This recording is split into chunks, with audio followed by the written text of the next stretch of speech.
दोस्तों अज मैं तुहाडे नाल बहुत अहम मसले की गल करनी है जिहड़ा साडे सूबे दे नाल साडी कौम दे नाल साडे भविख दे नाल जुड़िया होया वा। और वो मसला है कि पिछले दिनी दरबार साहब विखे अकाल तख्त साहब विखे 6 जून नूं जिहड़े समागम होए हर साल की तरह दे जो हमला होया सी 1984 उस नूं लैके उहदे विच ज्ञानी हरप्रीत सिंह जी जिहड़े अकाल तख्त साहब के जत्थेदार ने उन्होंने मैं तकरीर सुनी आ।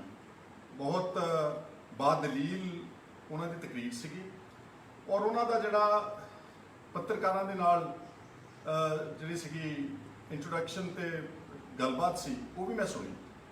पत्रकार उन्होंने दोबारा पूछ रहे थे कुछ पत्रकार कि खालिस्तान बारे तुहाडा की विचार है, खालिस्तान बारे तुहाडा की विचार है, खालिस्तान बारे की तुहाडा विचार है।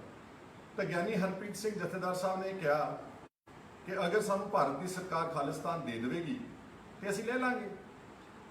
इस गल के उत्ते फिर बहुत बवाल उठा, बहुत सारे टेलीविजन स्टूडियोज़ में डिबेट्स डिस्कशनस हुए। और मैं कुछ दिनों तो देख रहा सीगा कि जिहड़े पंजाब के आगू ने वो जो खालिस्तान का जिक्र होता बहुत डरते हैं, बहुत घबराते हैं और बड़ा बेतुकियां दलीलों से बड़े आप खुदरे बयान देंगे ने घबराहट में आन के। क्योंकि जो तुम मन तो सच्ची गल नहीं कह रहे, बनौटी गल कहते हो तो तुम किते ना किते धोखा खाओगे। मैं खालिस्तान का हमायती नहीं गा, मैं कोई खालिस्तान की सपोर्ट नहीं करता, पर जिहड़ा ज्ञानी हरप्रीत सिंह जत्थेदार साहब ने दलील दी, एक वितकरे की दास्तान बनाई उन्होंने पूरी कि इस तरह जिहड़े सिख सीगे पंजाबी सब तो वड्डा खमियाजा उन्होंने जिहड़ा पाकिस्तान ते भारत का बंटवारा होया वो सब तो ज़्यादा नुकसान सिखा ने तो पंजाबियों ने उठाया। जायदादां उजड़ गईयां, कतलो गारत हुई, लाशां डिगियां और बहुत वड्डी तादाद में, शायद एडा वड्डा होलोकॉस्ट कभी आम इतिहास में नहीं देखने को मिला। पर उन्होंने भारत का साथ देने का निर्णय लिया। और इस तो पहला जो अंग्रेज़ों के नाल लड़ाई चल रही सी तो ये कोई अथकथनी नहीं की कि सब तो वड्डा योगदान भी उस वक्त बहादुर पंजाबियों ते सिखा ने पाया। आप भगत सिंह होना दी, सुखदेव राजगुरू की गल जानते हैं, करनैल सिंह ईसूरी की कुर्बानी जानते हैं, कित्थे गोआ। इस देश की आज़ादी में सब तो ज़्यादा फांसियां के रस्से सिखा ने ते पंजाबियों ने चुमे, दूर दराडे काले पानी दीयां कैदा कट्टियां, भारत आज़ाद हो गया। सारे सूबे में, ज्ञानी जी कह रहे हैं, मैं नहीं कह रहा, सारे सूबे अपनी भाषा के आधार के उत्ते सूबे बनाने का अधिकार मिल गया। चाहे वह तमिलनाडु सी, चाहे वह केरला सी, चाहे वह आंध्र प्रदेश सी, पंजाब नूं पंजाबी जुबान के आधार के उत्ते अपना सूबा नहीं बनाने दिता। फिर साडे पुरखियां ने मोर्चा लाना पिया, जदोजहद करनी पई, कुर्बानियां देनियां पईयां। बहुत मुश्किल के नाल 1966 के विच अज जिहड़ा पंजाब जिस शक्ल में सानूं पंजाब मिलिया, पर मिलिया लंगड़ा लूला। साडी राजधानी चंडीगढ़ साडे तो बाहर कर दी गई। जिस हरियाणे ने कोई जदोजहद नहीं की, कोई मंग नहीं की सूबे की, उन्होंने ऑटोमैटिकली सूबा मिल गया। जिस हिमाचल प्रदेश ने कभी स्टेट की मंग नहीं की, उन्होंने शिमले की राजधानी भी मिल गई तो उन्होंने सूबा भी मिल गया। साडी पंजाबी बोलते इलाके बाहर रह गए और इत्थे बस नहीं छेती उस वक्त की भारत की सरकार ने यूनीलैटरली पानियां का अवार्ड कर दिता। साडे दरियाई पानी जिहड़े इंटरनैशनल राइपेरियन लॉज नूं छिक्के ते टंग के वो सारे पानी चक के बहुत वड्डी तादाद मिलियन एकड़ फुटां दे विच MAF दे विच राजस्थान नूं देते, हरियाणे नूं देते, दिल्ली नूं देते। ये कोई छोटा वितकरा नहीं सीगा। ये सानू भारत की आज़ादी में योगदान पाने वास्ते ते पाकिस्तान तो उजड़ के भारत में आने वास्ते ते इस देश का साथ देने वास्ते, इसका भविख बनाने वास्ते सानू पहला तोहफा दिता गया। पर सिख ते बहादुर पंजाबी कभी पिछे नहीं हटे। चाहे वो 71 की जंग सी पाकिस्तान के नाल, चाहे वो चीन के नाल जंग सी, चाहे हुण ताज़ियां कारगिल दीयां जंगां सी, सब तो ज़्यादा फिर मुरे होके पंजाबियों ने लड़ाइयां लड़ियां और फिर उन्होंने ही जिहड़े शरीर सीगे खफना दे विच उन्होंने पिंडां विच पहुंचे, पर फिर भी पिछे नहीं हटे। ਪਾਣੀਆਂ ਦੇ ਇਸ ਕਾਣੀ ਵੰਡ ਤੋਂ ਬਾਅਦ, ਇਸ ਵਿਤਕਰੇ ਤੋਂ ਬਾਅਦ ਫਿਰ ਦਰਬਾਰ ਸਾਹਿਬ ਤੇ ਜਿਹੜਾ 1984 'ਚ ਹਮਲਾ ਹੋਇਆ, ਉਹ ਐਕਸੈਸਿਵ ਯੂਜ਼ ਆਫ ਫੋਰਸ ਸੀ। ਸਾਰੀ ਸਰਕਾਰ ਨੂੰ ਪਤਾ ਸੀਗਾ ਕਿ ਉਦੋਂ ਸ਼ਹੀਦੀ ਪੁਰਬ ਚੱਲ ਰਹੇ ਨੇ, ਬਹੁਤ ਵੱਡੀ ਤਾਦਾਦ ਵਿੱਚ ਸ਼ਰਧਾਲੂ, ਸਾਰੇ ਔਰਤਾਂ, ਬੱਚੇ, ਬਜ਼ੁਰਗ ਦਰਬਾਰ ਸਾਹਿਬ ਦੇ ਅੰਦਰ।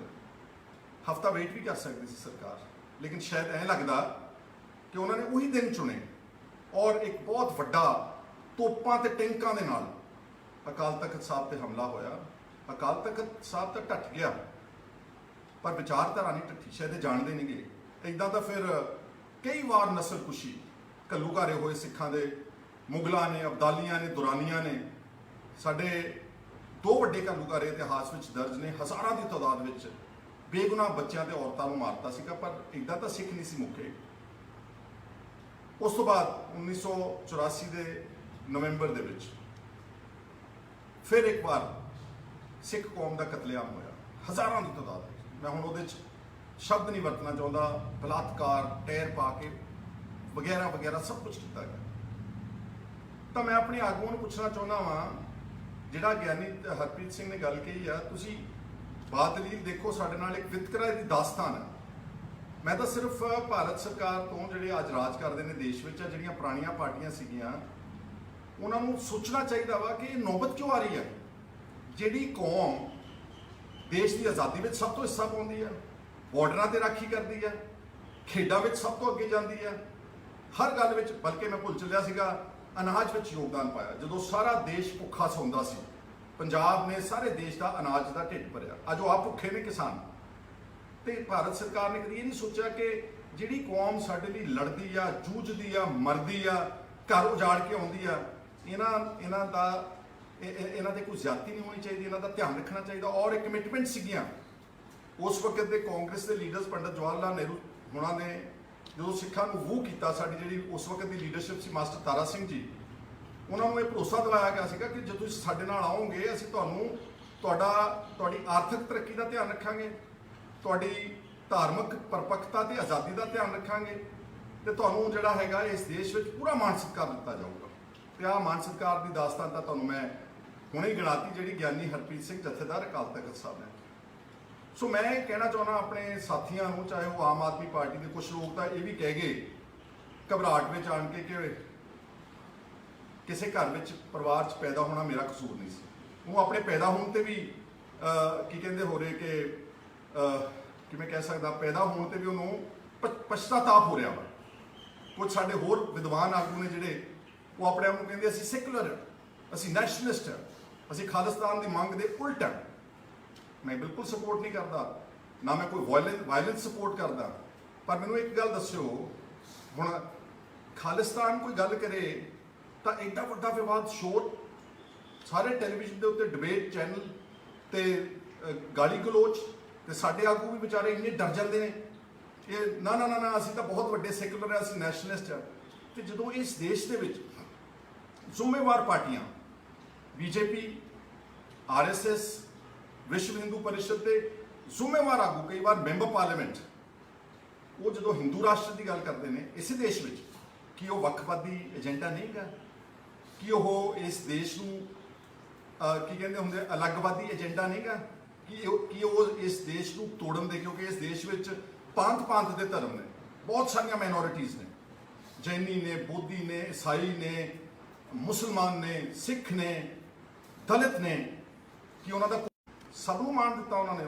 ਉਹਨਾਂ ਦੇ ਤੋਪਖਾਨੇ ਵਿੱਚ ਪਠਾਨ ਸੀ, ਮੁਗਲ ਸੀਗੇ, ਉਹਨਾਂ ਦੇ ਜਿਹੜੇ ਫੌਜੀ ਜਰਨੈਲ ਸੀਗੇ ਉਹ ਫ੍ਰੈਂਚ ਜਨਰਲ ਸੀਗੇ, ਉਹਨਾਂ ਦੇ ਜਿਹੜੇ ਫੋਰਨ ਮਿਨਿਸਟਰ ਸੀ ਉਹ ਫਕੀਰ ਅਜ਼ੀਜ਼ੁਦੀਨ ਪਾਕਿਸਤਾਨ ਦੇ ਸੀਗੇ ਮੁਸਲਮਾਨ, ਉਹਨਾਂ ਦੇ ਜਿਹੜੇ ਟ੍ਰੈਜਰਰ ਸੀਗੇ ਉਹ ਸਾਡੇ ਸਤਿਕਾਰਯੋਗ ਹਿੰਦੂ ਵੀਰਾਂ ਨੂੰ, ਉਹਨਾਂ ਦੇ ਦੀਵਾਨ ਸਾਹਿਬ ਉਹਨਾਂ ਨੂੰ ਦਿੱਤਾ ਸੀ ਇਹ ਮਾਣ ਸਤਿਕਾਰ। ਅਫਕੋਰਸ ਸਿੱਖ ਤਾਂ ਉਹਨਾਂ ਦੀਆਂ ਫੌਜਾਂ ਦੇ ਜਨਰਲ ਸੀਗੇ। ਉਹ ਇਸ ਤਰ੍ਹਾਂ ਦਾ ਰਾਜ ਹੈ, ਇੱਕ ਵੀ ਵਿਅਕਤੀ ਨੂੰ ਉਦੋਂ ਕੈਪੀਟਲ ਪਨਿਸ਼ਮੈਂਟ ਨਹੀਂ ਹੋਈ, ਇੱਕ ਵੀ ਬੰਦੇ ਨੂੰ ਫਾਂਸੀ ਦਾ ਕੋਈ ਸਜ਼ਾ ਨਹੀਂ ਦਿੱਤੀ ਗਈ। ਸਰਵ ਧਰਮ, ਸਾਰਿਆਂ ਧਰਮਾਂ ਦਾ ਮਾਣ ਸਤਿਕਾਰ ਕੀਤਾ। ਤੇ ਮੈਂ ਤਾਂ ਸਿਰਫ ਆਪਣੇ ਵੀਰਾਂ ਨੂੰ ਕਹਿਣਾ ਚਾਹੁੰਦਾ ਵਾਂ ਕਿ ਇਹਨੇ ਡਰਦੇ ਕਿਉਂ ਤੁਸੀਂ? ਹਾਂ, ਦਲੀਲ ਨਾਲ ਗੱਲ ਕਰੋ। ਆਹ ਸਾਰੀਆਂ ਜਿਹੜੀਆਂ ਗੱਲਾਂ ਗਿਆਨੀ ਹਰਪ੍ਰੀਤ ਸਿੰਘ ਜੀ ਅਕਾਲ ਤਖਤ ਦੇ ਜਥੇਦਾਰ ਨੇ ਗਿਣਾਈਆਂ, ਇਹ ਗਿਣਾਉਣ। ਮੈਨੂੰ ਸ਼੍ਰੋਮਣੀ ਅਕਾਲੀ ਦਲ ਤੇ ਵੀ ਥੋੜਾ ਅਫਸੋਸ ਆ ਕਿ ਤੁਸੀਂ ਤਾਂ ਯਾਰੋ ਇੱਕ ਸਿੱਖਾਂ ਦੀ ਜਮਾਤ ਸੀ, ਆਪਣੇ ਪੁਰਖਿਆਂ ਨੇ ਗੁਰਦੁਆਰਾ ਸਾਹਿਬ ਜਦੋਂ ਆਜ਼ਾਦ ਕਰਾਏ, ਮਹੰਤਾਂ ਨਾਲ ਲੜਾਈਆਂ ਲੜੀਆਂ, ਉੱਥੋਂ ਪੈਦਾ ਹੋਏ ਤੁਸੀਂ। ਗੁਰਦੁਆਰਾ ਲਹਿਰ ਚੋਂ ਸ਼੍ਰੋਮਣੀ ਅਕਾਲੀ ਦਲ ਬਣਿਆ। ਮੋਰਚੇ, ਧਰਮ ਯੁੱਧ ਦਾ ਮੋਰਚਾ, ਕਪੂਰੀ ਦਾ ਮੋਰਚਾ, ਪੰਜਾਬੀ ਸੂਬੇ ਦਾ ਮੋਰਚਾ, ਚਾਬੀਆਂ ਦਾ ਮੋਰਚਾ, ਕਿੰਨੇ ਮੋਰਚੇ ਲਾਏ, ਕਿੰਨਿਆਂ ਨੇ ਸ਼ਹਾਦਤਾਂ ਦਿੱਤੀਆਂ। ਤੁਸੀਂ ਵੀ ਡਰਦੇ ਹੋ। ਤੁਸੀਂ ਸਗੋਂ ਉਹਨਾਂ ਨੂੰ ਪੂਰੀ ਦਲੀਲ ਦੇ ਕੇ ਜਿਹੜੀ ਜਥੇਦਾਰ ਸਾਹਿਬ ਨੇ ਦਿੱਤੀ ਉਹ ਸਮਝਾਓ ਕਿ ਸਾਡੇ ਨਾਲ ਵਿਤਕਰਾ ਹੋ ਰਿਹਾ, ਤਾਂ ਇਹ ਬੇਚੈਨੀ ਹੋ ਰਹੀ ਆ। ਜਿਹੜਾ 2020 ਦਾ ਵੀ ਸ਼ੋਰ ਮੱਚਿਆ ਸੀ ਜਦੋਂ ਮੈਂ ਲੀਡਰ ਆਫ ਆਪੋਜੀਸ਼ਨ ਸੀਗਾ, ਮੈਂ ਇਸੇ ਤਰੀਕੇ ਨਾਲ ਦਲੀਲ ਦਿੱਤੀ ਸੀਗੀ। ਹਲੇ ਸੁਣਦੇ ਕੋਈ ਨਹੀਂ ਗਏ ਇੰਟਰਵਿਊ ਵਿਚਾਰ। ਪਹਿਲਾਂ ਇਲਜ਼ਾਮ ਇਹ ਵੱਖਵਾਦੀ ਹੈ, ਇਹ ਅੱਤਵਾਦੀ ਹੈ, ਤੇ ਜਿਹੜਾ ਅੱਤਵਾਦ ਸਟੇਟ ਸਪਾਂਸਰਡ ਟੈਰਰਿਜ਼ਮ ਸਾਡੇ ਦੇ ਉੱਤੇ ਕਹਿਰ ਮਚਾਇਆ ਗਿਆ, ਜਿਹੜਾ ਹਜ਼ਾਰਾਂ ਦੀ ਤਾਦਾਦ ਵਿੱਚ ਬੇਗੁਨਾਹ ਔਰਤਾਂ, ਬੱਚਿਆਂ, ਬਜ਼ੁਰਗਾਂ ਨੂੰ 1984 ਦੇ ਵਿੱਚ ਨਾ ਸਿਰਫ ਦਿੱਲੀ ਬਲਕਿ ਸਾਰੇ ਦੇਸ਼ ਦੇ ਵਿੱਚ ਕਤਲੋਗਾਰਤ ਕੀਤਾ ਗਿਆ, ਉਹ ਸਟੇਟ ਸਪਾਂਸਰਡ ਟੈਰਰਿਜ਼ਮ ਨਹੀਂ ਸੀਗਾ।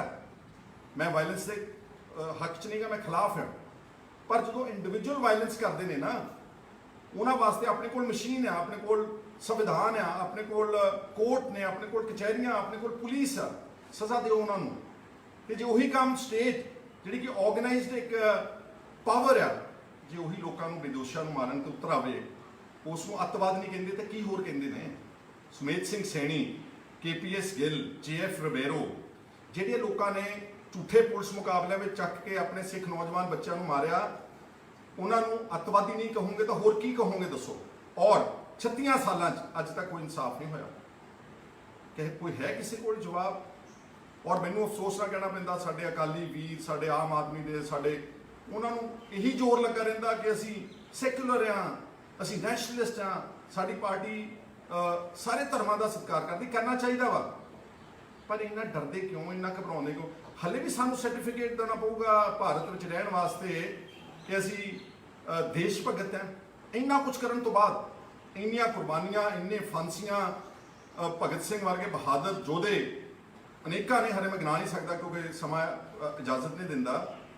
ਸਾਰਾ ਇਸ ਦੇਸ਼ ਦਾ ਅਨਾਜ ਦਾ ਭੰਡਾਰ ਭਰ ਦਿੱਤਾ, ਬਾਰਡਰਾਂ ਦੇ ਉੱਤੇ ਰਾਖੀ ਕਰ ਦਿੱਤੀ, ਸਪੋਰਟਸ ਨੰਬਰ 1 ਦੇ ਉੱਤੇ ਲੈ ਗਏ ਮਿਲਖਾ ਸਿੰਘ ਜੀ ਵਰਗੇ, ਔਰ ਹੋਰ ਬਹੁਤ ਸਾਰੇ ਹਾਕੀ ਦੇ ਸਾਡੇ ਖਿਡਾਰੀ। ਅੱਜ ਦੀ ਡੇਟ ਵਿੱਚ ਪ੍ਰਗਟ ਸਿੰਘ ਬੈਠੇ ਨੇ ਜਲੰਧਰ ਦੇ MLA, ਇਹਨਾਂ ਨੇ ਜਦੋਂ ਜਾ ਕੇ ਬਾਹਰ ਝੰਡਾ ਝੂਲਦਾ 올림픽ਸ ਦੇ ਵਿੱਚ, ਤੇ ਸਾਡੀ ਭਾਰਤ ਦੀ ਸ਼ਾਨ ਬਣਦੀ ਹੈ ਨਾ। ਪਰ ਫਿਰ ਵੀ ਸਾਨੂੰ ਇਹ ਹਲੇ ਸਰਟੀਫਿਕੇਟ ਦੇਣਾ ਪੈਂਦਾ ਵਾ ਕਿ ਅਸੀਂ ਨੈਸ਼ਨਲਿਸਟ ਹਾਂ। ਜਿਹੜੇ ਸੁਮੇਧ ਸਿੰਘ ਸੈਣੀ, ਇਹਨਾਂ ਨੂੰ ਕੋਈ ਸਰਟੀਫਿਕੇਟ ਨਹੀਂ, ਬੰਦੇ ਵੀ ਮਾਰ ਦੇਣ। KPS ਗਿੱਲ ਸਾਹਿਬ, JF ਰਿਬੇਰੋ, ਦਿੱਲੀ ਵਿੱਚ ਪੁਲਿਸ ਦੀ ਹਾਜ਼ਰੀ ਵਿੱਚ, ਰਾਜਧਾਨੀ ਦੇ ਵਿੱਚ ਐਡੇ ਵੱਡੇ ਪੱਧਰ ਤੇ ਕਤਲੋਗਾਰਤ ਹੋ ਜੇ, ਉਹਨਾਂ ਲੋਕਾਂ ਨੂੰ ਕੋਈ ਸਰਟੀਫਿਕੇਟ ਨਹੀਂ ਦੇਣਾ ਪੈਂਦਾ। ਇਸ ਲਈ ਮੇਰੇ ਵੀਰੋ, ਇਸੇ ਕਰਕੇ ਅਸੀਂ ਕਹਿੰਦੇ ਆ ਕਿ ਸਾਨੂੰ ਖੇਤਰੀ ਪਾਰਟੀ ਦੀ ਲੋੜ ਹੈ। ਸ਼੍ਰੋਮਣੀ ਅਕਾਲੀ ਦਲ ਸਾਡੀ ਬੈਸਟ ਪਾਰਟੀ ਸੀਗੀ। ਅਨਫੋਰਚੂਨੇਟਲੀ ਸਾਡੇ ਜਦੋਂ ਇਸ ਪਰਿਵਾਰ ਦੇ ਹੱਥ ਵਿੱਚ ਆ ਗਈ, ਉਹਨਾਂ ਨੇ ਸਾਰਾ ਉਸ ਦਾ ਏਜੰਡਾ ਖਤਮ ਕਰ ਦਿੱਤਾ। ਉਹਦਾ ਜਿਹੜੇ ਸਾਡੇ ਸੂਬੇ ਦੇ, ਸਾਡੇ ਕੌਮ ਦੇ ਇੰਟਰਸਟ ਸੀਗੇ, ਉਹਨਾਂ ਨੂੰ ਕੰਪਰੋਮਾਈਜ਼ ਕਰਤਾ, ਸਿਰਫ ਸੱਤਾ ਵਿੱਚ ਰਹਿਣ ਵਾਸਤੇ, ਥੋੜਾ ਬਹੁਤਾ ਵਪਾਰ ਚਲਾਉਣ ਵਾਸਤੇ, ਥੋੜਾ ਬਹੁਤਾ ਧਨ ਦੌਲਤ ਇਕੱਠਾ ਕਰਨ ਵਾਸਤੇ। ਜੇ ਅੱਜ ਫਰਜ਼ ਕਰੋ ਪੰਜਾਬ ਦੇ ਵਿੱਚ ਜੈਨੂਅਨ ਰੀਜਨਲ ਪਾਰਟੀ ਹੋਵੇ, ਜਿਹੜੀ ਆਹ 10 ਗੱਲਾਂ ਜਿਹੜੇ ਵਿਤਕਰੇ ਹੋਏ ਨੇ, ਤੇ 10 ਗੱਲਾਂ ਜਿਹੜੇ ਸਾਡੇ ਪੰਜਾਬ ਨੂੰ ਇਸ ਵਕਤ ਚੁਣੌਤੀਆਂ ਦਰਪੇਸ਼ ਨੇ, ਚਾਹੇ ਉਹ ਡਰੱਗਸ ਦੀ ਹੈ, ਚਾਹੇ ਉਹ ਆਰਥਿਕ ਸੰਕਟ ਦੀ ਹੈ, ਚਾਹੇ ਉਹ ਐਜੂਕੇਸ਼ਨ ਦੀ ਹੈ, ਚਾਹੇ ਉਹ ਹੈਲਥ ਕੇਅਰ ਦੀ ਹੈ, ਚਾਹੇ ਉਹ ਕਰਪਸ਼ਨ ਦੀ ਹੈ, ਚਾਹੇ ਉਹ ਜਿਹੜੀਆਂ ਸਾਨੂੰ ਕਿਸਾਨਾਂ ਦੀ ਆਤਮ ਹੱਤਿਆ, ਚਾਹੇ ਉਹ ਦਲਿਤਾਂ ਦੀਆਂ ਨੇ, ਚਾਹੇ ਉਹ ਗੁਰਬਤ ਦੀ, ਚਾਹੇ ਉਹ ਮਿਡਲ ਕਲਾਸ ਦੀ, ਚਾਹੇ ਇੰਡਸਟਰੀ ਦੀ ਹੈ। 10 ਗੱਲਾਂ ਤੋਂ ਜ਼ਿਆਦਾ ਨਹੀਂ ਗਈਆਂ। ਕੀ ਅਸੀਂ ਪੰਜਾਬ ਦੇ ਵਿੱਚ ਐਡੇ ਨਾ ਅਹਿਲ ਤੇ ਨਲਾਇਕ ਬੰਦੇ ਆ ਪੰਜਾਬ ਦੇ ਵਿੱਚ ਕਿ 3.25 ਕਰੋੜ ਆਬਾਦੀ ਚੋਂ ਸਾਡੇ ਕੋਲ 5, 7, 10 ਬੰਦੇ ਚੰਗੇ ਨਹੀਂ ਕਿ ਜਿਹੜੇ ਪੰਜਾਬ ਨੂੰ ਆਪਣੀ ਅਗਵਾਈ ਕਰ ਸਕਣ? ਔਰ ਇਹ ਜਿਹੜਾ ਮੈਂ ਅੱਜ ਤੁਹਾਨੂੰ ਇਹ ਗੱਲ ਦਿੱਤਾ, ਮੈਂ ਉਦਾਹਰਨ ਦੇ ਰਿਹਾ ਕਿ ਕਿਸ ਤਰ੍ਹਾਂ ਮੂੰਹ ਲੈ ਕੇ ਭੱਜਦੇ ਨੇ ਦੂਜੀਆਂ ਪਾਰਟੀਆਂ ਵਾਲੇ, ਕਿਉਂਕਿ ਉਹਨਾਂ ਨੇ ਉੱਥੇ ਵੀ ਵੋਟਾਂ ਲੈਣੀਆਂ ਨੇ।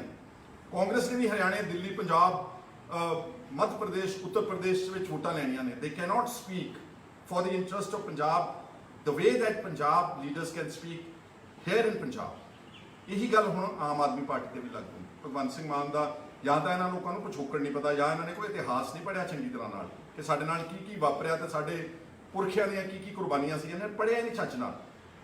ਇੰਨੇ ਘਬਰਾਹਟ ਵਿੱਚ ਆਣ ਕੇ ਬੀਬੀ ਬਲਜਿੰਦਰ ਕੌਰ ਨੇ ਆਪਣੇ ਪਰਿਵਾਰ ਨੂੰ ਹੀ ਇੱਕ ਕਿਸਮ ਦਾ ਕੀ ਕਹਿੰਦੇ ਆ ਕਿ ਤਲਾਂਜਲੀ ਦੇ ਦਿੱਤੀ। ਔਰ ਹੋਰ ਵੀ ਇਹਨਾਂ ਦੇ ਕੁਝ ਆਗੂ ਬੋਲਦੇ ਨੇ ठीक है गुड गवर्नेंस होनी चाहिए है।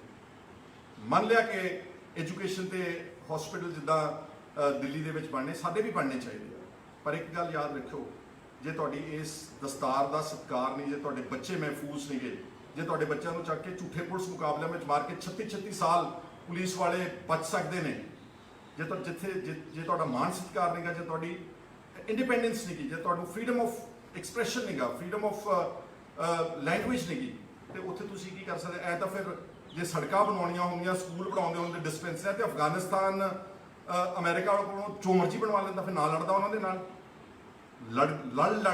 ਲੜ ਕੇ ਪਹਿਲਾਂ ਰਸ਼ੀਆ ਨਾਲ ਲੜੇ, ਰਸ਼ੀਆ ਟੁੱਟ ਗਿਆ, ਹੁਣ ਅਮਰੀਕਾ ਮਿੰਟਾਂ ਕੱਢ ਕੇ ਤਾਲਿਬਾਨ ਦੀਆਂ, ਮੈਂ ਕਿਸੇ ਦਾ ਸਪੋਰਟਰ ਨਹੀਂ ਗਾ, ਮਾਈਂਡ ਯੂ, ਮੈਂ ਵਾਇਲੈਂਸ ਨੂੰ ਸਪੋਰਟ ਨਹੀਂ ਕਰਦਾ, ਪਰ ਉਹਨਾਂ ਨੇ ਆਪਣੀ ਆਈਡੈਂਟਿਟੀ ਨੂੰ ਬਚਾਉਣ ਵਾਸਤੇ ਅਫਗਾਨਿਸਤਾਨ ਨੇ ਅਮਰੀਕਾ ਵਰਗੇ ਸਭ ਤੋਂ ਤਾਕਤਵਰ ਸ਼ਕਤੀ ਦੇ ਨਾਲ ਲੜਾਈ ਲੜੀ, ਕਈ ਦਹਾਕੇ ਲੜੀ, ਔਰ ਹੁਣ ਅਮਰੀਕਾ ਜਾਨ ਬਚਾ ਕੇ ਉਸੇ ਤਾਲਿਬਾਨ ਦੇ ਨਾਲ ਸਮਝੌਤਾ ਕਰਕੇ ਤੇ ਫੋਰਸਿਸ ਨੂੰ ਵਿਦਡਰਾ ਕਰ ਰਿਹਾ। ਕਿਉਂ ਕਰ ਰਿਹਾ ਅਫਗਾਨਿਸਤਾਨ? ਉਹਨਾਂ ਨੂੰ ਵੀ ਸਕੂਲ ਚੰਗੇ ਲੱਗਦੇ ਨੇ, ਉਹਨਾਂ ਨੂੰ ਵੀ ਹਸਪਤਾਲ ਤੇ ਡਿਸਪੈਂਸਰੀਆਂ ਤੇ ਮਾੜੇ ਮੋਟੇ ਮੁਹੱਲਾ ਕਲੀਨਿਕ ਚੰਗੇ ਲੱਗਦੇ ਨੇ, ਪਰ ਜਿੱਥੇ ਉਹਨਾਂ ਦੀਆਂ ਔਰਤਾਂ ਦਾ ਬਲਾਤਕਾਰ ਕਰਨ ਬਾਹਰ ਦੇ ਦੇਸ਼ਾਂ ਦੇ ਆਣ ਕੇ ਫੌਜੀ, do you think they will ever agree to so called fake development? ਔਰ ਵੈਸੇ ਵੀ ਦੱਸਣਾ ਮੈਨੂੰ 70 ਸਾਲਾਂ ਦੇ ਵਿੱਚ, ਚਲੋ ਪੰਜਾਬ ਨੂੰ ਤਾਂ ਛੱਡ ਦਿਓ, ਤੁਸੀਂ ਕਹਿੰਦੇ ਕਿ ਪੰਜਾਬ ਮਾੜੀ ਲੀਡਰਸ਼ਿਪ ਦੇ ਹੱਥ ਵਿੱਚ ਸੀਗਾ, ਮੈਨੂੰ ਦੱਸ ਦਿਓ ਬਾਕੀ ਦੇਸ਼ ਵਿੱਚ ਕਿੰਨੀ ਕੁ ਪੁਖਤਾ ਡਿਵੈਲਪਮੈਂਟ ਹੋਈ ਹੈ। ਸੋ ਸਾਡਾ ਮੰਨਣਾ ਵਾ ਕਿ ਡਿਵੈਲਪਮੈਂਟ ਚਾਹੀਦੀ ਆ, ਪਰ ਡਿਵੈਲਪਮੈਂਟ ਦੇ ਨਾਲ ਤੁਹਾਡਾ ਮਾਣ ਸਤਿਕਾਰ, ਤੁਹਾਡੀ ਹਿਫਾਜ਼ਤ, ਤੁਸੀਂ ਇਸ ਦੇਸ਼ ਵਿੱਚ ਇੱਕ ਨੰਬਰ ਦੇ ਨਾਗਰਿਕ ਹੋਵੋ। ਹਾਲੇ ਤੱਕ ਸਾਨੂੰ ਜਿਹੜਾ ਸੁਨੇਹਾ ਦਿੱਤਾ ਗਿਆ ਨਾ, ਉਹ ਸਾਨੂੰ ਸੈਕੰਡ ਰੇਟ ਸਿਟੀਜ਼ਨ ਦਾ ਦਿੱਤਾ ਗਿਆ। ਸੈਕੰਡ ਰੇਟ ਸਿਟੀਜ਼ਨ ਕਹਿੰਦੇ ਨੇ, ਲੋਕੀ ਡਰਦੇ ਨੇ, ਬਾਦਲ ਸਾਹਿਬ ਵੀ ਡਰਨਗੇ, ਕੈਪਟਨ ਸਾਹਿਬ ਵੀ ਡਰਨਗੇ, ਮੈਨੂੰ ਪਤਾ ਵਾ ਕਿ ਇਸ ਤਰ੍ਹਾਂ ਦੀ ਗੱਲ ਕਰਕੇ ਤੁਹਾਡੇ ਤੇ ਮੁਕੱਦਮਾ ਦਰਜ ਕੀਤਾ ਜਾ ਸਕਦਾ ਵਾ, ਪਰ ਜੇ ਆਪਾਂ ਦੱਸਾਂਗੇ ਹੀ ਨਹੀਂ ਦੁਨੀਆ ਨੂੰ, ਜੇ ਸਾਡੇ ਦੇਸ਼ ਦੀ ਸਰਕਾਰ ਨੂੰ ਅਸੀਂ ਯਾਦ ਹੀ ਨਹੀਂ ਕਰਾਵਾਂਗੇ ਕਿ ਸਾਡੇ ਨਾਲ ਤੁਸੀਂ ਵਾਅਦੇ ਕੀ ਕੀਤੇ ਸੀਗੇ, ਤੇ ਹੁਣ ਤੁਸੀਂ ਪਿਛਲੇ 72 ਸਾਲ ਵਿੱਚ ਸਾਡੇ ਨਾਲ ਤੁਹਾਡਾ ਰਵੱਈਆ ਕੀ ਆ, ਤੇ ਫਿਰ ਕੌਣ ਕਵੇਗਾ ਮੇਰੇ ਵੀਰੋ ਗੱਲ ਇਹ? ਇਸ ਲਈ ਮੇਰੇ ਪੰਜਾਬ ਦੇ ਆਗੂਆਂ ਨੂੰ ਹੱਥ ਜੋੜ ਕੇ ਬੇਨਤੀ ਆ ਕਿ ਨਾ ਘਬਰਾਓ, ਇਸ ਤਰ੍ਹਾਂ ਬਾਦਲੀ ਗੱਲ ਕਰੋ, ਆਰਗੂਮੈਂਟ ਕਰੋ, ਹਾਂ ਗਾਲੀ ਗਲੋਚ ਨਾ ਕਰੋ, ਆਪਣਾ ਪੱਖ ਠੀਕ ਰੱਖੋ, ਔਰ ਕਿਸੇ ਦੇ ਧਰਮ ਦੇ ਖਿਲਾਫ ਨਾ ਬੋਲੋ। ਸਾਨੂੰ ਤਾਂ ਵੈਸੇ ਹੀ ਨਹੀਂ ਸਿਖਾਇਆ ਗਿਆ। ਸਰਬੱਤ ਦਾ ਭਲਾ ਗੁਰੂ ਸਾਹਿਬ ਸਾਨੂੰ ਕੁੱਟ-ਕੁੱਟ ਕੇ ਭਰ ਕੇ ਗਏ ਨੇ, ਤਾਈਓ ਤਾਂ ਸਿੱਖ ਜਿਹੜੇ ਨੇ ਉਹ ਸਿਰੀਆ 'ਚ ਵੀ ਫਿਰੀ ਜਾਂਦੇ ਨੇ। ਜਿੱਥੇ ਦੁਨੀਆ ਦੇ ਵਿੱਚ ਕਿਤੇ ਮਾਇਨਮਾਰ ਦੇ ਵਿੱਚ ਹੁਣੇ ਰੋਹਿੰਗਾਸ ਦਾ, ਮਾਈਨੋਰਿਟੀਜ਼ ਦਾ ਬਲਾਤਕਾਰ ਹੋਏ ਔਰਤਾਂ ਦੇ, ਉੱਥੇ ਪਹੁੰਚੇ ਹੋਏ ਸੀਗੇ ਸਿੱਖ ਮਦਦ ਕਰਨ ਵਾਸਤੇ। ਕੇਰਲਾ ਵਿੱਚ ਫਲੱਡਸ ਆਉਣ, ਵੈਸਟ ਬੰਗਾਲ ਵਿੱਚ ਸਾਈਕਲੋਨ ਆਵੇ, ਮਾਈਗ੍ਰੈਂਟ ਲੇਬਰ ਤੁਰ ਕੇ ਜਾਂਦੀ ਹੋਵੇ ਬਿਹਾਰ ਵਿੱਚ, ਜਿੱਥੇ ਸਰਕਾਰਾਂ ਫੇਲ ਹੋਈਆਂ, ਉੱਥੇ ਉਸ ਗੁਰੂ ਸਾਹਿਬ ਦੀ ਦਿੱਤੀ ਹੋਈ ਵਿਚਾਰਧਾਰਾ ਦੇ ਅਨੁਸਾਰ ਸਿੱਖਾਂ ਨੇ, ਪੰਜਾਬੀਆਂ ਨੇ, ਸਾਰੇ ਧਰਮਾਂ ਦਾ ਸਤਿਕਾਰ ਕੀਤਾ। ਅਸੀਂ ਕਿਸੇ ਦੇ ਖਿਲਾਫ ਨਹੀਂ ਗਏ ਬਿਲਕੁਲ। ਮੈਂ ਤੁਹਾਨੂੰ ਇੱਕ ਹੋਰ ਛੋਟੀ ਜਿਹੀ ਗੱਲ ਕਰਕੇ ਖਤਮ ਕਰਨ ਲੱਗਿਆ। ਜਦੋਂ ਅਨੰਦਪੁਰ ਸਾਹਿਬ ਦਾ ਰੈਜ਼ੋਲੂਸ਼ਨ ਹੋਇਆ ਨਾ, ਮੇਰੇ ਪਿਤਾ ਜੀ ਵੀ ਅਕਾਲੀ ਦਲ ਵਿੱਚ ਸੀ ਉਸ ਵੇਲੇ, ਜਦੋਂ ਅਨੰਦਪੁਰ ਸਾਹਿਬ ਦਾ ਰੈਜ਼ੋਲੂਸ਼ਨ ਹੋਇਆ, ਇਸੇ ਤਰ੍ਹਾਂ ਹੀ ਜਿੱਦਾਂ ਹੁਣ ਡਰਾਉਂਦੇ ਨੇ ਨਾ ਗਿਆਨੀ ਹਰਪ੍ਰੀਤ ਸਿੰਘ ਜਥੇਦਾਰ ਦੇ ਬਿਆਨ ਤੇ ਡਿਬੇਟਸ ਹੋ ਗਏ, ਅੱਤਵਾਦੀ, ਵੱਖਵਾਦੀ, ਅਲੱਗਵਾਦੀ, ਇੱਦਾਂ ਹੀ ਅਨੰਦਪੁਰ ਸਾਹਿਬ ਦੇ ਮਤੇ ਨੂੰ ਬਗੈਰ ਕਿਸੇ ਨੇ ਪੜ੍ਹਨ ਤੋਂ, ਇਹ ਤਾਂ ਐਂਟੀ ਨੈਸ਼ਨਲ ਰੈਜ਼ੋਲੂਸ਼ਨ ਹੈ, ਇਹ ਤਾਂ ਦੇਸ਼ ਨੂੰ ਤੋੜਨ ਵਾਲਾ ਰੈਜ਼ੋਲੂਸ਼ਨ ਹੈ। ਤੇ ਮੇਰੇ ਵੀਰੋ, ਅਨੰਦਪੁਰ ਸਾਹਿਬ ਦਾ ਮਤਾ ਤਾਂ ਗੂਗਲ ਤੇ ਅਵੇਲੇਬਲ ਹੈ, ਪੜ੍ਹ ਲਓ। ਉਹਦੇ ਵਿੱਚ ਕੀ ਹੈਗਾ? ਉਹਦੇ 'ਚ ਸਿਰਫ ਵੱਧ ਅਧਿਕਾਰਾਂ ਦੀ ਗੱਲ ਕੀਤੀ ਗਈ, ਸਟੇਟਸ ਦੀ, ਉਹਦੇ 'ਚ ਫੈਡਰਲ ਢਾਂਚੇ ਦੀ ਗੱਲ ਕੀਤੀ ਗਈ ਸੀ, ਤਾਂ ਕਿ ਹਰ ਸੂਬਾ ਪ੍ਰਫੁੱਲਤ ਹੋ ਸਕੇ। ਅੱਜ ਦੀ ਡੇਟ ਵਿੱਚ ਸਾਨੂੰ ਵੱਧ ਅਧਿਕਾਰ ਤਾਂ ਕੀ ਦੇਣੇ ਸੀਗੇ? ਹੌਲੀ ਹੌਲੀ ਸਾਡੇ ਅਧਿਕਾਰ ਕੱਟਦੇ ਅੱਜ ਸਾਡੇ ਕੋਲ ਸਭ ਕੁਝ ਚਲੇ ਗਿਆ ਸੈਂਟਰ ਦੇ ਕੋਲ। ਆ ਜਿਹੜਾ ਹੁਣ ਕੈਪਟਨ ਸਾਹਿਬ ਤੇ ਬਾਦਲ ਸਾਹਿਬ ਦੀ ਕੁੱਕੜ ਲੜਾਈ ਹੁੰਦੀ ਨਾ GST ਨੂੰ ਲੈ ਕੇ, ਇਹ GST ਸਾਡਾ ਅਖੀਰਲਾ ਵਿੱਤੀ ਅਧਿਕਾਰ ਸੀਗਾ, ਜਿਹੜਾ ਕੇਂਦਰ ਦੀ ਸਰਕਾਰ ਨੇ GST ਬਣਾ ਕੇ ਸਾਡੇ ਕੋਲ ਵਿੱਤੀ ਅਧਿਕਾਰ ਵੀ ਖੋਲੇ। ਅਸਲ ਵਿੱਚ ਸਟੇਟਸ ਜਿਹੜੀਆਂ ਨੇ ਉਹ ਹੁਣ ਗਲੋਰੀਫਾਈਡ ਮਿਊਨਿਸਪੈਲਿਟੀਜ਼ ਨੇ, ਜਿੱਦਾਂ ਮਿਊਨਿਸਪਲ ਕਮੇਟੀਆਂ ਹੁੰਦੀਆਂ ਜਿਹਨਾਂ ਕੋਲ ਕੋਈ ਅਧਿਕਾਰ ਨਹੀਂਗਾ। ਤਾਈਓ ਸਾਡੇ ਤੇ ਕਰਜ਼ਾ ਚੜ ਰਿਹਾ, ਕਿਉਂਕਿ ਸਾਨੂੰ ਅਸੀਂ ਟੈਕਸ ਹੀ ਨਹੀਂ ਇਕੱਠਾ ਕਰ ਸਕਦੇ, ਅਸੀਂ ਆਪਣੇ ਰਿਸੋਰਸਿਸ ਨਹੀਂ ਇਕੱਠੇ ਕਰ ਸਕਦੇ, ਔਰ ਸਾਡੀਆਂ ਨੀਤੀਆਂ ਬਣੀਆਂ ਬਣਾਈਆਂ ਦਿੱਲੀੋਂ ਆਉਂਦੀਆਂ। ਸਰਵ ਸਿੱਖਿਆ ਅਭਿਆਨ ਦਿੱਲੀੋਂ, ਰੂਰਲ ਹੈਲਥ ਮਿਸ਼ਨ ਦਿੱਲੀੋਂ, ਪ੍ਰਧਾਨ ਮੰਤਰੀ ਗ੍ਰਾਮ ਸੜਕ ਯੋਜਨਾ ਦਿੱਲੀੋਂ, ਲੇਬਰ ਦੀ ਮਨਰੇਗਾ ਸਕੀਮ ਦਿੱਲੀੋਂ। ਕਦੀ ਹੋ ਸਕਦਾ ਵਾ ਕਿ ਜਿਹੜੀ ਚੀਜ਼ ਕੇਰਲਾ, ਤਾਮਿਲਨਾਡੂ ਤੇ ਆਂਧਰਾ 'ਚ ਲਾਗੂ ਹੁੰਦੀ ਆ, ਉਹੀ ਗੱਲ ਪੰਜਾਬ 'ਚ ਲਾਗੂ ਹੋ ਜਾਵੇਗੀ? ਪੈਸੇ ਵੇਸਟ ਹੋ ਰਹੇ ਨੇ, ਬਰਬਾਦ ਹੋ ਰਹੇ ਨੇ। ਸੋ ਅਨੰਦਪੁਰ ਸਾਹਿਬ ਦੇ ਮਤੇ ਵਿੱਚ ਕੁਝ ਵੀ ਐਂਟੀ ਨੈਸ਼ਨਲ ਨਹੀਂ ਸੀਗਾ, ਪਰ ਇੱਦਾਂ ਹੀ ਡਰਾ ਕੇ ਟੀਵੀਜ਼ ਨੇ, media unfortunately, I am sorry to say, ਬਗੈਰ ਸਮਝੇ ਦੇਖੇ ਇੰਨਾ ਡਰਾਇਆ ਕਿ ਸਾਡੇ ਅਕਾਲੀ ਦਲ ਦੇ ਆਗੂ ਆਨੰਦਪੁਰ ਦੇ ਮਤੇ ਨੂੰ ਹੀ ਛੱਡ ਗਏ। ਉਸ ਮਤੇ ਵਿੱਚ ਅੱਜ ਵੀ ਅੱਛੀ ਤਰ੍ਹਾਂ ਦੇਖ ਲਓ, ਉਹਨਾਂ ਨੇ ਕਿਹਾ ਸੀਗਾ ਸ਼ਾਇਦ 4 ਡਿਪਾਰਟਮੈਂਟਸ ਗਵਰਨਮੈਂਟ ਆਫ ਇੰਡੀਆ ਰੱਖੇ, ਡਿਫੈਂਸ, ਕਮਿਊਨੀਕੇਸ਼ਨ, ਫਾਈਨੈਂਸ ਐਂਡ ਇੱਕ ਹੋਰ ਸੀਗਾ ਕੋਈ ਸ਼ਾਇਦ ਐਕਸਟਰਨਲ ਅਫੇਅਰਸ। ਬਾਕੀ ਸਾਰੇ ਮਹਿਕਮੇ ਸਟੇਟਾਂ ਨੂੰ, ਅਮਰੀਕਾ ਦੇ ਵਿੱਚ ਸਾਰੀਆਂ ਸਟੇਟਾਂ ਨੂੰ ਅਧਿਕਾਰ ਹੈ, ਸਟੇਟਾਂ ਨੂੰ ਨਹੀਂ ਕਾਉਂਟੀਜ਼ ਨੂੰ, ਜ਼ਿਲ੍ਹਿਆਂ ਨੂੰ ਆਪਣਾ ਅਧਿਕਾਰ ਹੈ, ਆਪਣਾ ਮੇਅਰ ਚੁਣ ਲੈਂਦੇ ਨੇ, ਆਪਣੀ ਪੁਲਿਸ ਲਾ ਲੈਂਦੇ ਨੇ। ਦੇਖ ਲਓ ਕਿੱਥੇ ਪਹੁੰਚਿਆ ਹੋਇਆ ਦੇਸ਼। ਇਸ ਲਈ ਮੇਰੇ ਸਾਰੇ ਵੀਰਾਂ ਨੂੰ ਅੱਜ ਦੇ ਇਸ ਬਹੁਤ ਸੰਜੀਦਾ ਸਬਜੈਕਟ ਤੇ ਮੇਰੀ ਬੇਨਤੀ ਹੈ, ਇੱਕ ਤਾਂ ਪੰਜਾਬ ਦੇ ਆਗੂਆਂ ਨੂੰ ਕਿ ਇੱਦਾਂ ਡਰ ਕੇ ਘਬਰਾ ਕੇ ਭੱਜੋ ਨਾ, ਦਲੀਲ ਪੇਸ਼ ਕਰੋ, ਆਪਣੇ ਹਕੂਕ ਮੰਗੋ, ਜੋ ਸਾਡੇ ਨਾਲ ਵਿਤਕਰਾ ਹੋਇਆ ਉਸ ਦਾ ਇਨਸਾਫ ਮੰਗੋ। ਤੇ ਦੂਸਰਾ ਹੈਗਾ ਕਿ ਕੇਂਦਰ ਸਰਕਾਰ ਨੂੰ ਸਮਝਣਾ ਚਾਹੀਦਾ ਵਾ, ਮੈਂ ਕਿਸੇ ਪਾਰਟੀ ਵਿਸ਼ੇਸ਼ ਨੂੰ ਨਹੀਂ ਕਹਿ ਰਿਹਾ, ਸਾਰੀਆਂ ਹੀ ਪਾਰਟੀਆਂ ਦੇ ਲੋਕਾਂ ਨੂੰ ਮੇਰੀ ਅਪੀਲ ਹੈ ਹੱਥ ਜੋੜ ਕੇ ਕਿ ਦੇਖੋ ਤਾਂ ਸਹੀ ਤੁਸੀਂ ਕੀ ਕੁਝ ਕੀਤਾ ਸਾਡੇ ਨਾਲ। ਇਹਦੇ ਬਾਵਜੂਦ ਵੀ ਸਿੱਖ ਜਿਹੜੇ ਨੇ ਉਹ ਪੰਜਾਬੀ ਨੇ, ਉਹ ਇਸ ਦੇਸ਼ ਦੀ ਤਰੱਕੀ ਵਿੱਚ ਸਭ ਤੋਂ ਅੱਗੇ ਹਿੱਸਾ ਪਾ ਰਹੇ। ਇਹ ਸਮਾਂ ਮੰਗਦਾ ਕਿ 36 ਸਾਲ ਪਹਿਲਾਂ ਹੋਇਆ ਬੇਇਨਸਾਫੀ, ਉਸ ਨੂੰ ਸੈਟ ਰਾਈਟ ਕਰ ਦਿਓ। ਕੁਛ ਵੀ ਨਹੀਂਗਾ ਕੰਮ, ਕੁਛ ਵੀ ਨਹੀਂਗਾ, ਗਵਰਨਮੈਂਟਾਂ ਚਾਹੁਣ ਇਹ ਹਫ਼ਤਿਆਂ ਮਹੀਨਿਆਂ ਦਾ ਕੰਮ ਹੈ ਸਜ਼ਾ ਦੇਣੀ। ਇਸ ਲਈ ਇੱਕ ਤਾਂ ਉਹ ਠੀਕ ਕਰੋ ਤੇ ਇੱਕ ਸਟੇਟਾਂ ਨੂੰ ਉਹਨਾਂ ਦੇ ਅਧਿਕਾਰ ਵਾਪਸ ਦਿਓ। ਤੁਸੀਂ ਜੰਮੂ ਕਸ਼ਮੀਰ ਜਿਹੜਾ ਬਿੱਲ ਪਾਸ ਕੀਤਾ ਉਹਦਾ ਫਾਇਦਾ ਨਹੀਂ ਹੋਇਆ ਤੁਹਾਨੂੰ ਕੋਈ। ਤੁਸੀਂ ਦੱਸੋ ਕਿੰਨਿਆਂ ਨੇ ਜਾ ਕੇ ਜੰਮੂ ਕਸ਼ਮੀਰ ਦੇ ਵਿੱਚ, ਬਾਹਰਲਿਆਂ ਨੇ ਜਾ ਕੇ ਉੱਥੇ ਪ੍ਰਾਪਰਟੀਆਂ ਤੇ ਜ਼ਮੀਨਾਂ ਲੈ ਰਹੀਆਂ ਨੇ, ਲਈਆਂ ਕਿਸੇ ਨੇ? ਤੁਹਾਡਾ ਮਕਸਦ ਤਾਂ ਇਹ ਸੀਗਾ ਕਿ 370 ਧਾਰਾ ਤੋੜ ਕੇ ਜੰਮੂ ਕਸ਼ਮੀਰ ਦੇ 2 ਟੋਟੇ ਕਰਕੇ ਜੰਮੂ ਕਸ਼ਮੀਰ ਨੂੰ ਯੂਨੀਅਨ ਟੈਰੀਟਰੀ ਬਣਾ ਕੇ ਅਸੀਂ ਉੱਥੇ ਡੈਮੋਗ੍ਰਾਫਿਕ ਚੇਂਜ ਲਿਆਵਾਂਗੇ। ਅਸੀਂ ਬਾਹਰੋਂ ਭਾਰਤ ਵਿੱਚੋਂ ਬੰਦੇ ਭੇਜ ਕੇ ਉੱਥੇ ਵੈਲੀ ਦੇ ਵਿੱਚ ਉਹਨਾਂ ਦੀ ਆਬਾਦੀ ਦਾ ਸੰਤੁਲਨ ਖਤਮ ਕਰ ਦਿਆਂਗੇ। ਕੋਈ ਗਿਆ ਉੱਥੇ? ਕੋਈ ਜਾਵੇਗਾ ਉੱਥੇ? ਇਸ ਤਰ੍ਹਾਂ ਦੇ ਭੈਭੀਤ ਮਾਹੌਲ ਵਿੱਚ ਉਹਨਾਂ ਨਾਲ ਇੱਕ ਮਜ਼ਾਕ ਹੋਇਆ, ਉਹਨਾਂ ਦੇ ਜ਼ਖਮਾਂ ਤੇ ਜਿੱਦਾਂ ਜੈਨੂਅਨਲੀ ਕਿਸੇ ਨੂੰ ਕਹਿੰਦੇ ਕਿ ਲੂਣ ਛਿੜਕਣ ਦੇ ਬਰਾਬਰ ਉਹ ਸਾਰੀ ਗੱਲ ਕੀਤੀ ਗਈ ਆ। ਉਸ ਨੂੰ ਵੀ ਸੁਧਾਰ ਕਰਨਾ ਚਾਹੀਦਾ। ਉਹ ਵੀ ਮਾਈਨੋਰਿਟੀਜ਼ ਨੇ, ਉਹ ਵੀ ਇਸ ਦੇਸ਼ ਵਿੱਚ ਘੱਟ ਗਿਣਤੀ ਨੇ। ਜੇ ਆਪਾਂ ਘੱਟ ਗਿਣਤੀਆਂ ਨੂੰ ਇਸ ਤਰੀਕੇ ਨਾਲ ਟੈਰਰਾਈਜ਼ ਕਰਾਂਗੇ, ਸਟੇਟ ਟੈਰਰਿਜ਼ਮ ਦੇ ਥਰੂ, ਆ ਜਿਹੜਾ ਸਿਟੀਜ਼ਨ ਅਮੈਂਡਮੈਂਟ ਬਿੱਲ ਆਇਆ CAA, ਇਕੱਲੇ ਇੱਕ ਮੁਸਲਮਾਨਾਂ ਨੂੰ ਟਾਰਗੇਟ ਕਰਕੇ ਕਹਿ ਦਿੱਤਾ ਕਿ ਤੁਹਾਨੂੰ ਅਸੀਂ ਨਾਗਰਿਕਤਾ ਨਹੀਂ ਦੇਵਾਂਗੇ। ਕਿਉਂ ਨਹੀਂ ਦਿਓਗੇ? ਕੀ ਕਰ ਦਿੱਤਾ ਉਹਨਾਂ ਨੇ? ਜਿਹੜੇ ਬੈਠੇ ਨੇ ਸਾਰੇ ਦੇਸ਼ ਵਿੱਚ, ਕੀ ਮਾੜਾ ਕੀਤਾ ਉਹਨਾਂ ਨੇ? ਕੀ ਉਹਨਾਂ ਨੇ ਬਾਕੀ ਨਾਗਰਿਕਾਂ ਵਾਂਗੂ ਟੈਕਸ ਨਹੀਂ ਦਿੱਤਾ? ਜਾਂ ਉਹਨਾਂ ਨੇ ਇਸ ਦੇਸ਼ ਦੀ ਹਿਫਾਜ਼ਤ ਵਿੱਚ ਫੌਜਾਂ 'ਚ ਨਹੀਂ ਗਏ? ਬਹੁਤ ਸਾਰੇ ਮੁਸਲਮਾਨ ਫੌਜ ਵਿੱਚ ਫੜਦੇ ਨੇ।